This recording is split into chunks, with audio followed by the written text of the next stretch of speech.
وبسملا ومحمدلا ومصلیا ومسلما اما بعد۔ میرے معزز طالب علم بھائیوں، رب کریم جزائے خیر عطا فرمائے ہمارے حضرت مخزوم زادہ حضرت مولانا قاضی محمد ارشد الحسینی دامت برکاتہم العالیہ دامت فیوزہم العالیہ کو، ہمارے بزرگ ہیں، ہمارے بزرگوں کی اولاد ہیں، انہوں نے رات جس خوشی سے اپنے اصرار کا اظہار فرمایا تو مجھ سے انکار کی گنجائش نہیں ہو سکی، حالانکہ ترتیب کے اعتبار سے میری یہاں حاضری نہیں تھی۔ حضرت نے بس ان کی خواہش ان کا حکم ہی ہے، تو میں نے رات الحمدللہ یہاں آپ کی خدمت میں بسر کی۔ اللہ تعالیٰ عافیت کا معاملہ فرمائے۔ اور دوسرا، حضرت شیخ مکرم کی برکت اقدس پہ حاضری ہوئی ہے، تو بعض جگہیں ایسی ہیں جہاں پر دعائیں قبول ہوتی ہیں۔ اللہ جل شانہ نے نبی علیہ السلام کو جو معراج کا سفر کرایا ہے اس کی کئی وجہ ہیں، ان میں ایک وجہ اللہ نے فرمائی ہے، وہ 15ویں پارے کے پہلے صفحے پہ پہلی آیت ہے۔ اللہ فرماتے ہیں الذی بارکنا حولہ، ہم حضور علیہ السلام کو بیت المقدس اس لیے لے گئے کہ اس کے ارد گرد ہم نے برکت رکھی۔ اب وہ برکتیں کیا ہے؟ بیت المقدس کے ماحول میں ارد گرد کئی برکات۔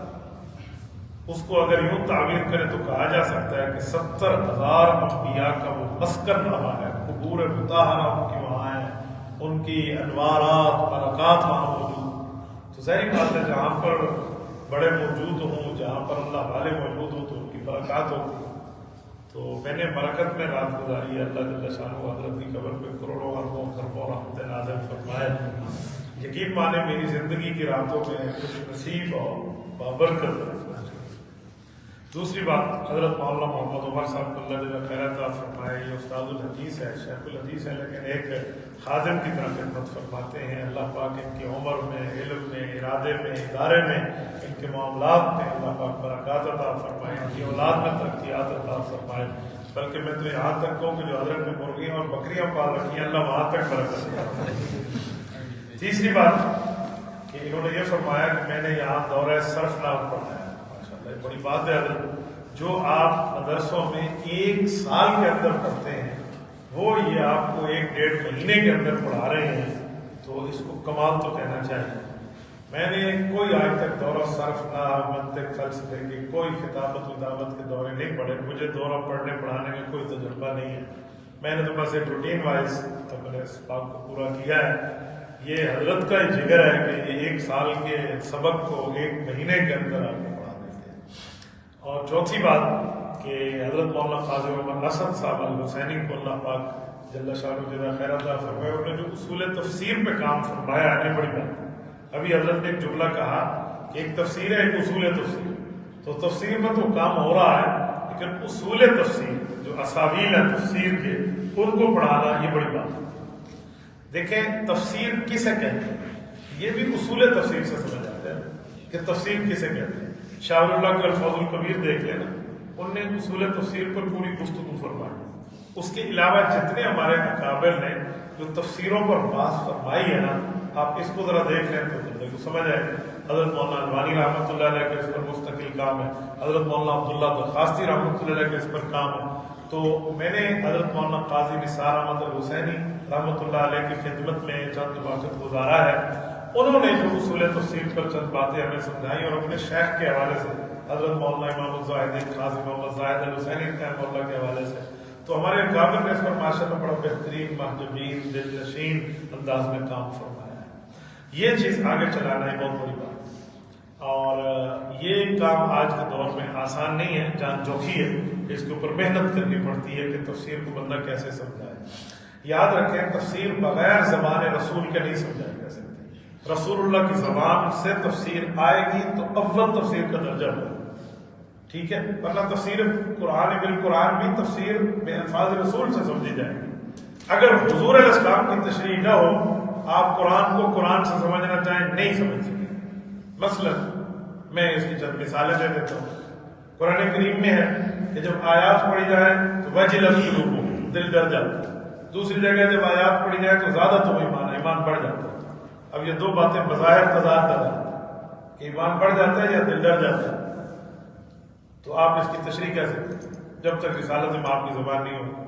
اسی طرح قرآن کریم میں ہے تتوفاہم الملائکہ، فرشتے روح قبض کرتے ہیں، اور دوسری جگہ اللہ یتوفی الانفس، اللہ قبض کرتا ہے۔ آپ کریں اس میں فیصلہ کون قبض کرتا ہے، اللہ قبض کرتا ہے یا فرشتے؟ آپ تطبیق کریں گے تو آپ کو زبان رسالت چاہیے۔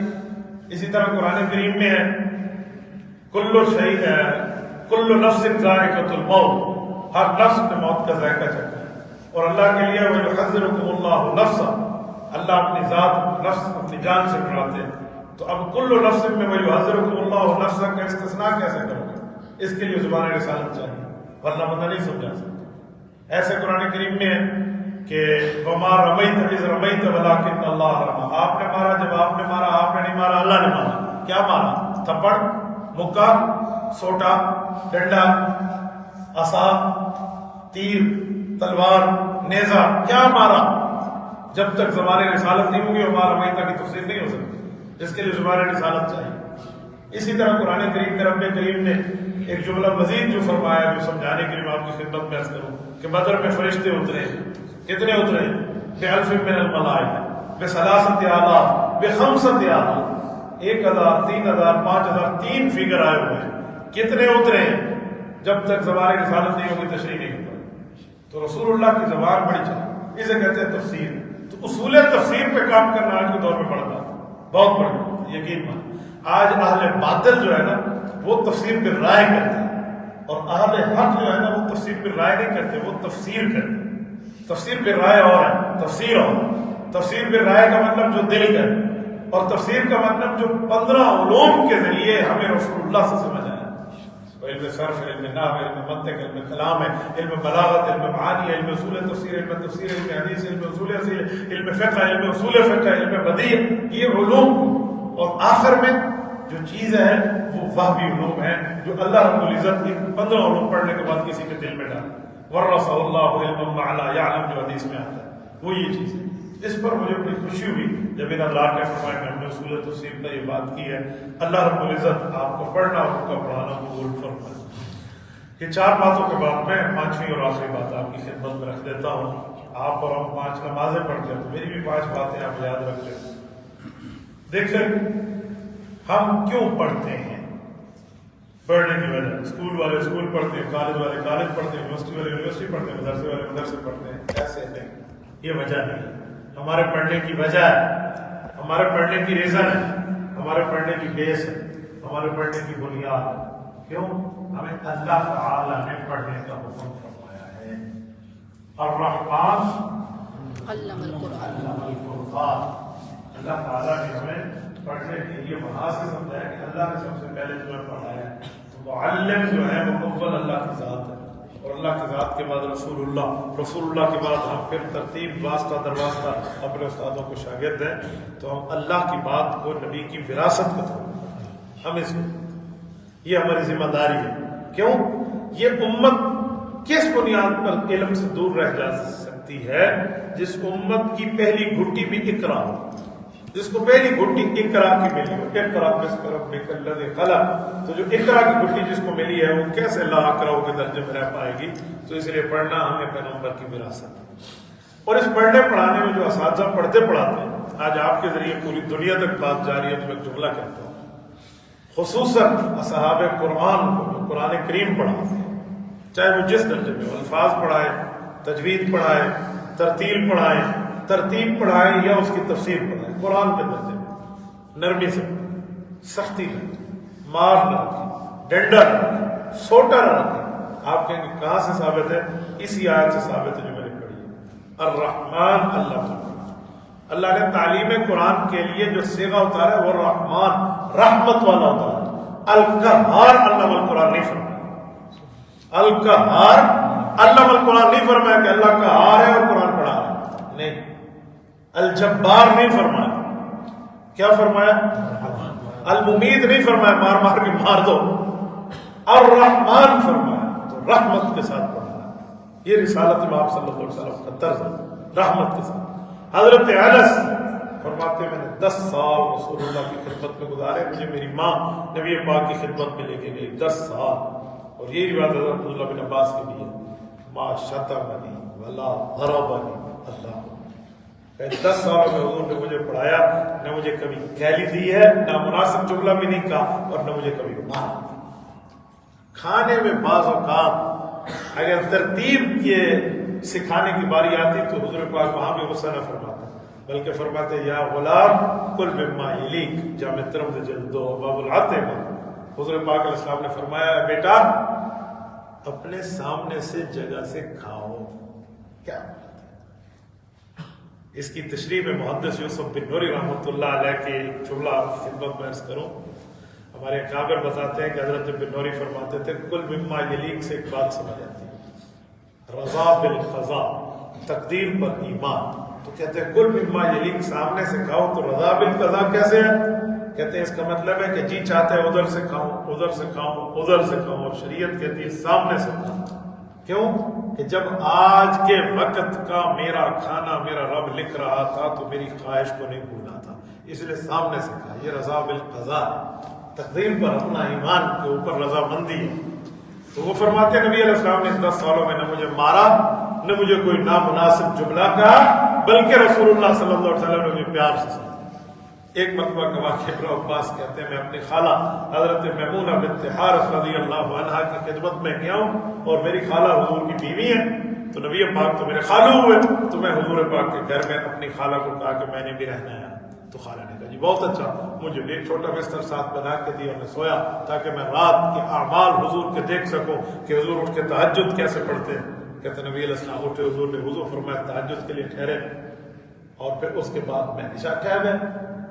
تو اب امام کے ساتھ کس جگہ ٹھہرتے ہیں؟ تو دائیں طرف ٹھہرتے ہیں بائیں طرف؟ یہ کہتے ہیں میں بائیں طرف ٹھہرتا ہوں۔ نبی علیہ السلام نے اپنے ہاتھ مبارک کو یوں کیا، پیچھے کی طرف موڑا، اور میرے کان کے قریب سے مجھے پکڑ کے میری دائیں طرف ٹھہرتے ہیں۔ یہ پیار سے سمجھانا، اور نماز کے سلام کے بعد نہیں کہا تینوں اے بھی ول کو نہیں کتنے کھلونا ہے، یوں بھی نہیں، کیسے پیار سے یوں اپنے ہاتھ مبارک کو ادھر کیا اور مجھے یوں فرما دیا۔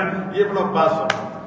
اللہ تعالیٰ آپ کو حضرت میمونہ کی قبر پہ لے جائے، یہ ان کی خالہ ہے، حضور پاک کی بیوی ہے، اور ہماری ماں ہے ام المؤمنین، وادی صرف میں ان کی قبر ہے۔ شیخ آپ کا جانا ہو، میں آپ کو لوکیشن بتا دیتا ہوں، آپ بہت آسانی سے جائیں گے۔ جس وقت آپ مکہ مکرمہ سے مدینہ جائیں، ہجرت ہائی وے پر جب آپ چلیں گے نا، اس طریق الہجرت پہ آپ گزریں گے، سب سے پہلے وادی تنعیم، مسجد عائشہ رضی اللہ عنہ ام المؤمنین سے جب آپ وہاں سے گزریں گے، یہ مکہ سے 8 کلومیٹر، اور یہاں سے 20 کلومیٹر آگے ہے حی النواری، آج کل اس کا نام ہے، پرانا نام ہے وادی صرف، ٹھیک ہے، سین کے ساتھ صرف، دورہ صرف سواد والا نہیں ہے جو آپ پڑھ رہے ہیں، تو وادی صرف سین کے ساتھ، یہ وادی صرف آج کل اس کا نام ہے حی النواری۔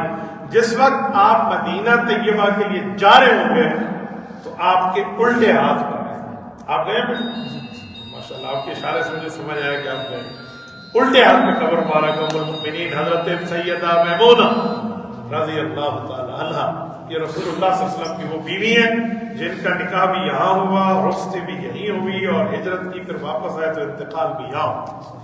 ابن عباس کہتے ہیں جب میری خالہ کا انتقال تھا، ہم قبر کو اتار رہے تھے، تو میں نے سب کو کہا کہ بھائیو آرام کے ساتھ بغیر کسی شور کے حضرت اماں کو قبر کے حوالے کریں، یہ رسول اللہ کی محبوبہ ہے، ان کو رسول اللہ صلی اللہ علیہ وسلم کانت حلیلۃ رسول اللہ صلی اللہ علیہ وسلم، کانت حلیلۃ، یہ نبی پاک صلی اللہ علیہ وسلم کی عزت اور ناموس ہے، رسول اللہ کی وائف اور حضور پاک کی بیوی، یہ ابن عباس کی بات ہے۔ تو یہ وادی صرف میں موجود ہے، آج کل حی النواریہ کہتے ہیں، سامنے محطت النواری ہے، وہ جو پیٹرول پمپ اس زمانے کا جو آج کل پتہ نہیں کیا ہے، تو وہ آپ سامنے وہاں سے جائیں۔ میں یہاں گیا کیوں ہوں؟ حضرت لاہوری رحمۃ اللہ علیہ کی وجہ سے۔ حضرت لاہوری رحمۃ اللہ علیہ جب بھی جاتے تھے وہ اس قبر پہ ضرور جاتے، مراقب ہوتے، اور مراقب ہو کے فرماتے کہ اماں جان گویا گلہ فرما رہی ہیں اپنے بیٹوں سے، میرے پاس نہیں آتا، کہ میری بہن خدیجۃ الکبریٰ کے پاس تو جاتے ہو تو اپنے بیٹے کے ساتھ ہیں جنت المعلیٰ، میری باقی بہنوں کے پاس جاتے ہو 9 ازواج مطہرات کی قبریں اکٹھی جڑی ہوئی ہیں جنت البقیع مدینہ میں، کہ میں اکیلی ہوں اس لیے میرے پاس نہیں ہوں۔ حضرت لاہوری روایت کرتے تھے، پھر اپنے متعلقین، متوسلین، مریدین، حلقہ احباب کو فرماتے ہیں۔ میں مدینہ طیبہ میں حضرت قائد ملت اسلامی حضرت مولانا فضل الرحمان حافظ الرحمان کی خدمت میں حاضر تھا، تو حضرت دامت برکاتہ العالیہ کہ جب آپ قریب بیٹھیں گے آپ ان کو جانیں گے، میرے ساتھ تو ان کا ابا جی والی شفقت کا تعلق ہے، حضرت مولانا علمی آدمی، وہ نکتوں سے، علم سے، دلیل سے بات کرنے والے، وہ ہر بات میں دلیل سے۔ میں جب بھی ان کے ساتھ بیٹھا ہوں، اگر 1 گھنٹہ بیٹھا ہوں تو اس میں 45 سے 50 منٹ گفتگو کسی آیت، کسی حدیث، کسی صحابی کے قول، کسی مسئلے کے حل پہ ہوئی ہے، کوئی 8-10 منٹ کسی سیاست پہ ہو جائے تو ہو جائے گا۔ باقی تقریباً علوم پر ان کو 10 درس ہے، کتاب خود پڑھی ہوتی ہے، مسئلہ سمجھ ہوتا ہے، اور پھر ہم سے پوچھ لیتے ہیں تاکہ ان کو سمجھا دو۔ اس دن مجھ سے پوچھا کہ حالات مصنفین جو لکھی گئی ہے کس طرح ہے، اس کو پڑھنا چاہیے؟ میں نے اس پر ایک جملہ چھوٹا سا عرض کیا، تو پھر جو حضرت نے تقریر فرمائی تو مجھے سمجھ آ گیا کہ حضرت نے پڑھا ہوا تھا۔ ایک جگہ ہم تھے تو مجھے کہا کہ یہ جو حضرت ابوبکر صدیق ہیں ان کو حضور پاک سے کیا نسبت تھی؟ سارے کہیں گے صحابیت کی تھی۔ میں مولانا کا چہرہ سمجھ گیا کہ مولانا کی پوچھنا چاہتے ہیں میں نے کہا جی حضرت ہم نے تو بڑوں سے سنا ہے نسبت اتحادی حاصل تھی۔ ازالت الخفا آپ نے پڑھی ہے؟ میں نے کہا جی حضرت پہ مستقل ازالت الخفا الخلافت الخلفاء جو حضرت شاہ ولی اللہ محدث دہلوی رحمہ اللہ نے خلفاء اربعہ پہ لکھی ہے، وہ اس کی بات کا خلاصہ پھر مجھے سنا۔ تو علمی آدمی، ہم مدینہ طیبہ میں تھے تو یہی بات شروع ہو، جب زیارات کی بات آئی تو میں نے حضرت لاہوری رحمۃ اللہ علیہ کا یہ کشف ہے، اور میں نے حضرت سے کہا کہ حضرت آپ نے مدینہ طیبہ سے ابھی مکہ مکرمہ حاضری کرنی ہے، تو راستے میں اگر حی النواری سے گزرے تو وہاں فاتح میرے ذہن میں تھا کہ حضرت مولانا وہاں نہیں گئے، جو میں نے اپنا مائنڈ سیٹ بنایا ہوا، تو میں نے کہا جی انشاءاللہ۔ بندے اٹھ گئے، پھر میرا ہاتھ پکڑا، محمد دکھا یہ ادھر سے پکڑا، یوں دبایا، مجھے فرمایا عبد الواحد حضرت لاہوری کی ابا جی سے بہت اچھی یاری تھی۔ حضرت مفتی محمود رحمۃ اللہ کہا میں جب بھی بائی روڈ مدینہ سے مکہ جاتا ہوں تو ضرور، اس وقت میں نے بائی ٹرین جانا تھا تو شاید نہ۔ ایک دفعہ پھر مجھے بتایا کہ میں رکا اور میں نے وہاں فاتحہ پڑھا۔ تو ہمارے اکابر اور بزرگ وہاں جاتے ہیں، تو اللہ آپ کو لے جائے، ہم تو جاتے رہتے ہیں، آپ ضرور وہاں آ جائیں۔ تو حضرت میمونہ خالہ ہے ابن عباس کی، اور ابن عباس شاگرد ہیں رسول اللہ کے، اور وہ 10 سال حضور سے پڑھے، مازارہ بنی ملاشہ تھا۔ بات وہیں آ جائے جہاں سے میں نے شروع کیا تھا نا۔ تو الرحمن علم القرآن، تو رحمت سے پڑھائیں، پیار سے پڑھائیں، محبت سے پڑھائیں، تعلق سے پڑھائیں، عقیدت یگانگت الفت سے پڑھائیں، تو یہ پڑھنا پھر قرآنی ترتیب کے مطابق۔ یہ 5 باتیں میں نے آپ کی خدمت میں عرض کی ہے، 4 آپ طلباء کے لیے اور 5 اساتذہ کے لیے۔ اللہ پاک آپ کو ہمیں سب کو صراط مستقیم پہ رکھے، دین حنیف پہ رکھے، دین اسلام پہ رکھے، رسول اللہ کی مقبول خدمت پہ رکھے، اور اللہ تعالیٰ اس دورے کو، تفسیر کو، یا سرفراہوں کو قبول فرمائے۔ وہ کمی ہو گئی ہو اللہ پورا فرمائے، زیادتی ہو گئی ہو اللہ معاف فرمائے۔ جزاکم اللہ تعالیٰ۔ اقول قولی ھذا واستغفر اللہ، وآخر دعوانا الحمد للہ رب العالمین۔